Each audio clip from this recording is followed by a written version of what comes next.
नमस्कार, मैं अर्जुन कुमार शर्मा आप लोगों के बीच उपस्थित हुआ हूं और आज मैं आप लोगों के बीच बढ़ई जाति का भारत के निर्माण में इतिहास में क्या भूमिका रही एवं वर्तमान में क्या भूमिका है और राष्ट्र निर्माण में बढ़ई जाति की क्या अपेक्षा है, इस पर मैं चर्चा करूंगा। तो मैं सबसे पहले आप लोगों को बताना चाहूँगा, जैसा कि इससे पहले भी वीडियो में हमने कुछ बातों की चर्चा की थी। आज मैं आप लोगों को बताना चाहूँगा, जब समाज बसने लगा और समाज की आवश्यकता घर बनाने, उसका औजार बनाने, युद्ध लड़ने के लिए तीर धनुष बनाने, यातायात के लिए जल क्षेत्र जल मार्ग से नाव बनाने, रथ बनाने, अगर ये सब की चर्चा हम करते हैं तो उसके रीढ़ में बढ़ई जाति आती है। और जब इसकी कल्पना करते हैं हम, तो बढ़ई जाति उस समय के कालखंड में, जिस समय यातायात के साधन प्रमुख साधन में समुद्र से लेकर और नदी में नाव और बड़ी से बड़ी जहाज की उपयोगिता होती थी और वह भी लकड़ी की बनी हुई, तो उसमें सिर्फ और सिर्फ बढ़ई जाति अपने विवेक से, अपने कार्य कुशलता से एक बेहतर से बेहतर कैसे नाव बनावे जिसमें अधिक से अधिक वजन दूर तक सफ़र कर सके, और ऐसा नाव बने जो समय में, युद्ध के समय में हमारे राष्ट्र की रक्षा कर सके, हमारे राज्य की रक्षा कर सके। उस ढंग से भी नाव को बनाया जाता था। जब हम यातायात की सड़क मार्ग से बात करते हैं, जंगलों में चलने की बात करते हैं, तो वहाँ दो तरह की यातायात साधन थी। एक तो साधन थी जानवरों के द्वारा, जो अपने यहाँ घोड़ा बाद में कहता आया है, इससे पहले हाथियों का, घोड़ा का जो होता था, खच्चरों से, गधों से भी दौड़ाया जाता था। लेकिन दूसरा जो साधन था वह था डोली, जो एक डोली कहार जो ले आता था डोली बनाने का। और रथ के बाद जब पहिया का निर्माण हुआ तो रथ चलने लगा, तो रथ के निर्माण का जो कार्य था वह मुख्य रूप से बढ़ई जाति का था। तो हम ये कह सकते हैं, राज सत्ता में जो भी राजा महाराजा हुआ करते थे, उसके क्रियाकलाप में बढ़ई जाति का महत्वपूर्ण भूमिका हुआ करता था। और कितना उत्तम बन सके, इसके लिए बढ़ई जाति दिन रात अपने दिमाग को, अपने तकनीक को विकसित करते रहता था। और वही तकनीक और वही कारीगरी से उस समय राष्ट्र एक मजबूती की तरह रूप लेता था और दूसरे राष्ट्र से, राजा विदेशी आक्रांताओं से हमें बचाने में सहयोग मिलता था। जब और विकास हुआ, घर शहर बसने लगा, उसमें भी बढ़ई जाति का महत्वपूर्ण योगदान था। चूँकि उस समय लकड़ी का अधिक उपयोग घर बनाने में होता था और उसमें भी बढ़ई जाति को सर्वप्रथम प्राथमिकता थी, वही सब कुछ करते थे। तो उस समय हमारी प्राथमिकता, हमारी जाति की प्राथमिकता बहुत ही अद्भुत और संपूर्ण कहा जाए, जो हमारे बिना समाज का निर्माण भी संभव नहीं है, किसी राष्ट्र को एक ऊंचाई पर ले जाना संभव नहीं है। जिस तरह से आज के कालखंड में अगर एक युद्धपोत सरकार हमारी बनाती है, अगर एक बेरे बनाती है तो हमें बहुत बड़ा गर्व होता है। हमारे इंजीनियरों ने, हमारे कारखानों में इंजीनियरों ने, हमारे देश की सरकार ने एक अच्छी युद्धपोत बनाई है और उस पर हम गर्व करते हैं, उस वैज्ञानिक पर हम गर्व करते हैं। लेकिन उस कालखंड में बढ़ई जाति का यह मुख्य पेशा हुआ करता था। मित्रों, अभी के समय में जिस तरह से आधुनिक अस्त्र शस्त्र कैसा हो ताकि दुश्मनों पर हम अधिक से अधिक प्रहार कर सकें, अधिक से अधिक भारी पड़ सकें, इसके लिए जो शस्त्र हुआ करते थे, अत्याधुनिक शस्त्र और सटीकता से वार करे, ऐसा वह निर्माण किया करते थे। ऐसे बढ़ई जाति इसमें सबसे अव्वल और सबसे अग्रणी जाति में से एक है। हम ये कह सकते हैं मित्रों, जो हमारी इस भारतीय संस्कृति को बनाने में, इस राष्ट्र के निर्माण में जितनी भूमिका, अहम भूमिका बढ़ई जाति की है, शायद ही किसी जाति का इस तरह की भूमिका में हो। अभी के वर्तमान काल में समय बहुत परिवर्तनशील हो गया है, बहुत बदलाव आया है। इस कालखंड में बैलगाड़ी तो है नहीं, मोटर कार आ गया है, एरोप्लेन आ गया है, लोहे की जहाज आ गई है। अभी भी बहुत छोटा बहुत लकड़ी का नाव चलता है, लेकिन प्राथमिकता उतनी नहीं है जितना पहले थी। लेकिन अभी भी गृह निर्माण से लेकर और जो भी गांव में छोटे मोटे और जितने भी कार्य हैं वो सभी हम पर निर्भर है। मैं ये कहना चाहूँगा, समय के परिस्थिति को बदलते देखते हुए हमको भी अपने आप में बदलाव लाना पड़ेगा।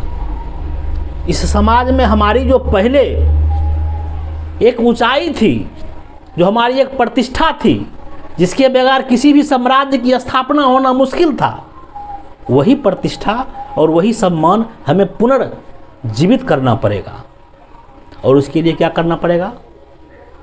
उसके लिए हमें अपने आप को शिक्षित बनाना पड़ेगा, शिक्षा की ओर जाना पड़ेगा। और दूसरा, चूँकि उस समय राजतंत्र हुआ करता था, किसी विशेष वर्ग को ही शासन करने और सत्ता में जाने का अवसर मिलता था। दूसरा, राजनीति में, इस लोकतंत्र में अपनी महती भूमिका को निभाना, यह राष्ट्र की भी अपेक्षा है। अगर राष्ट्र अगर जीता जागता अगर राष्ट्र है, अगर ऐसा कल्पना करें आप, तो वह भी चाहेगी हमारे हरेक राष्ट्र में रहने वाले लोग हमारे उत्थान के लिए काम करें।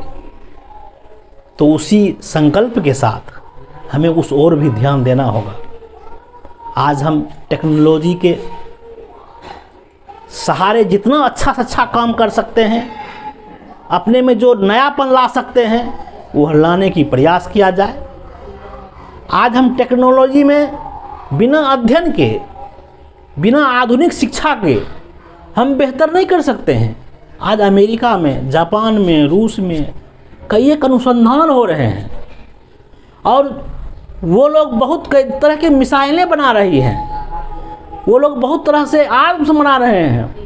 वो रहन सहन की व्यवस्थित कैसे हो, रहन सहन की सुविधा में और ऐशोआराम कैसे हो, इसके लिए नए नए आविष्कार कर रहे हैं। अगर आविष्कार की परंपरा हमारी रही है तो उसमें हमारी भूमिका कहाँ तक होनी चाहिए, इस पर भी हमें ध्यान देना होगा। इसके लिए हमें उस ओर ध्यान देना पड़ेगा, हम उस टेक्नोलॉजी की ओर कैसे अग्रसर हों, उस टेक्नोलॉजी को कैसे हम प्राप्त करें, उस टेक्नोलॉजी के निर्माण में हम अपनी महती भूमिका कैसे निभावें। और सरकार और यह राष्ट्र की अपेक्षा है हमसे, क्योंकि हमने राष्ट्र की सेवा हजारों साल से इसी तरह करते आए हैं। दूसरी अपेक्षा, राजनीति में हमारी महती भूमिका कैसे हो, इसके लिए हमें राजनीति की बातों को समझना होगा। राजनीति में हमारी प्रतिष्ठा और सम्मान कैसे बढ़े, समाज में हम ऐसे कैसे ऊंचे सिर करके चले, हमारा भी समाज में एक प्रतिष्ठित वजूद हो, इसके लिए हमें संघर्ष करना पड़ेगा और हमें राष्ट्र के बारे में सोचना पड़ेगा। आज जो हमारा राष्ट्र है और दुनिया जितना ताकत की ओर ताकत से आगे बढ़ रही है, उसी तरह से हमारा भी राष्ट्र आगे बढ़े, इसमें हमारी क्या भूमिका हो सकती है। राजनीतिक में क्या परंपरा जो रही है उसमें क्या नयापन लाके हम बेहतर शासन कर सकें, इसके लिए हम क्या कर सकते हैं, इस पर हमें चिंतन करनी चाहिए। हमें आंदोलन को भी जगाना चाहिए, हमें अपने हक और अधिकार के लिए भी आंदोलित होना चाहिए। हमें अगर कोई क्रांति करनी पड़े, हमें अगर कोई नया क्रांति करके इस समाज को बदलाव लाने की पड़े, हमें वह भी करनी चाहिए, ताकि बढ़ई समाज जिस तरह से हजारों साल पहले, हजार साल पहले अपनी प्रतिभा, अपनी प्रतिष्ठा और अपनी दम पर पूरे व्यवस्था को अपनी पहचान दिलाने का काम करती थी, उसी तरह आज भी हर एक क्षेत्र में समाज में अपनी प्रतिष्ठा को पुनः स्थापित करे, इसके लिए हमें प्रयास करने चाहिए। मित्रों, मैं आप लोगों से यह कहना चाहूँगा, खास करके बढ़ई समाज से यह कहना चाहूँगा, उठिए, जागिए, आगे बढ़िए। देश आपका इंतज़ार कर रहा है, देश आपको स्वीकारने के लिए तैयार है। बस हमें आगे बढ़ने की ज़रूरत है और सब मिलकर आगे बढ़ने की ज़रूरत है। मैं आप लोगों से, बुद्धिजीवी खास करके जो मित्र हैं, जैसा कि हमने कहा, हमारे 90-95% लोग मजदूर क्लास के हैं, वो कम पढ़े लिखे हैं, बहुत अनपढ़ हैं, वो इस बात को नहीं समझेंगे। उसको हम लोगों को जाके समझाना होगा। जो शिक्षित वर्ग हैं, जो टीचर हैं, जो इंजीनियर हैं, जो डॉक्टर हैं, जो प्रोफेसर हैं, जो उद्योगपति हैं, जितने भी इस ढंग के कुछ लोग हैं, उनको संगठित होकर अपने स्वजातीय को आगे बढ़ाना होगा, ताकि वह भी राजनीति की बातों को समझे और राज सत्ता में अपनी भागीदारी निभा सके। इसके लिए हमें संगठित होना पड़ेगा और संगठित होकर राष्ट्र के निर्माण में, सही रूप में राष्ट्र के निर्माण की चिंता अगर हम करते हैं, तो अगर इसका एक भी अंग अगर कमज़ोर है, तो वास्तव में राष्ट्र की निर्माण की कल्पना जो करते हैं, मजबूत और सशक्त भारत की बात जो करते हैं, वह कल्पना ओछी कल्पना हो सकती है। मित्रों, इसीलिए वास्तव में राष्ट्र की निर्माण, संपूर्ण राष्ट्र की निर्माण अगर हम संकल्प लेते हैं, इसमें बढ़ई जाति भी अपनी अग्रणी भूमिका निभावे, इसकी हमको चिंता करनी होगी। मित्रों, इसमें बहुत कुछ अड़चनें आ सकती है, क्योंकि हमारे समाज में गरीबी बहुत है, हमारे समाज में अशिक्षा बहुत है, हमारे समाज में समय की बहुत कमी है, क्योंकि अधिकतर लोग खाने और कमाने तक सीमित हैं। हमें ऐसी रणनीति बनानी पड़ेगी, हमको उससे कैसे सहयोग लें, ताकि आज के आधुनिक भारत में हम अपना कैसे वह स्थान पा सकें। आज सभी जातियाँ अपने जाति के ब्रांड लगाकर और ये कहती है हमारे बिना ये हो नहीं सकता है, हमारे बिना ये नहीं हो सकता है, लेकिन हम चुप बैठे हैं। हमारी हिमाकत लगता है नहीं है कि हम कुछ बोल सकते हैं, हमको लगता है कोई सी दिया है मुंह को, तो हमको कुछ बोलना ही नहीं है इस पर, हम भी कुछ कर सकते हैं। समाज को हमने बहुत कुछ दिया है, हमारे पूर्वजों ने समाज को संवारने में, हमारे पूर्वजों ने बहुत ही ताकत से और बहुत ही दिमाग से, कुशलता से निर्माण में अपना समय बिताया है। आज भी हम सक्षम हैं इस राष्ट्र के निर्माण के लिए। इसके लिए हमें जागना होगा। और उन लोगों को मैं कहना चाहूँगा जो शिक्षित होके और समाज में अपनी व्यवस्था स्थिति को संभालने में लगे हुए हैं, आप घर से निकलिए और घर से निकल के इस राष्ट्र निर्माण में लगिए, ताकि यह राष्ट्र आपको और आपके आने वाली पीढ़ी है उसको भी सम्मान के दृष्टि से देखे। मित्रों, क्योंकि हमारे सिर्फ खा पी लेने से, हमारे सिर्फ ऐशो आराम कर लेने से इस राष्ट्र की निर्माण नहीं हो सकता है। मित्रों, दुनिया बहुत आगे आगे निकल रही है, हमें इस राष्ट्र को बहुत ऊंचाई तक ले जाना है, हमें इस राष्ट्र में और ताकत फूंकना है। इसके लिए हमें भी उतनी ताकत लगाना है ताकि इस राष्ट्र की तरक्की, इसका जो वैभव है वह ऊंचा हो। आज हम भारत को सन ऑफ एशिया कहते हैं। क्यों कहते हैं? यहाँ भगवान बुद्ध पैदा हुए थे, जिन्होंने ज्ञान को एक अलग ढंग से परिभाषित किया, जिन्होंने धर्म को एक अलग ढंग से परिभाषित किया, जिन्होंने मनुष्य को कैसे जीवन में सुखी और संपन्न व्यवस्थित होकर रहे, इसके लिए जिन्होंने जो परिभाषित किया। आज उस बिहार में हम रह रहे हैं मित्रों, यहाँ महावीर पैदा हुए हैं, यहाँ महावीर के ज्ञान से यह तपोभूमि है। यहाँ पर माँ सीता का जन्मभूमि है।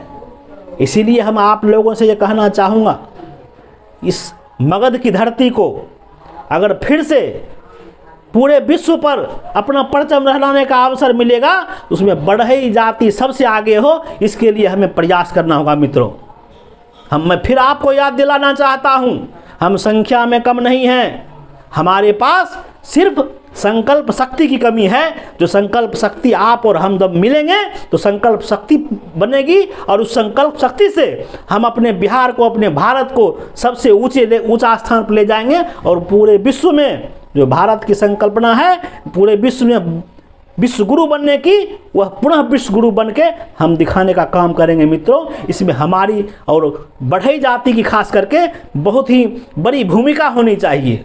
मैं आप तमाम बढ़ई जाति मित्रों से विनम्र निवेदन करता हूं, अपने जितने भी कार्य है करते हुए राष्ट्र के लिए सोचिए, समाज के लिए सोचिए, और राष्ट्र और समाज आपकी ओर देख रहा है, यह दिन और रात सोचिए, ताकि आप में भी वो जज्बा और जुनून पैदा हो, ताकि राष्ट्र निर्माण में अपने समय को लगाने का काम कीजिए मित्रों। मैं आप लोगों से कहना चाहूँगा, आप जब तक इसके लिए तैयार नहीं होंगे, तब तक जो हम राष्ट्र की पुनर्निर्माण की, जब पूर्ण रूपेण निर्माण की बात करते, पूर्ण मजबूती की बात करते हैं, वो संभव नहीं है। मैं बहुत बात नहीं कहते हुए, मैं इतनी ही बात कहते हुए अपनी बातों को विराम देता हूँ। जय विश्वकर्मा समाज, जय बढ़ई जाति, नमस्कार।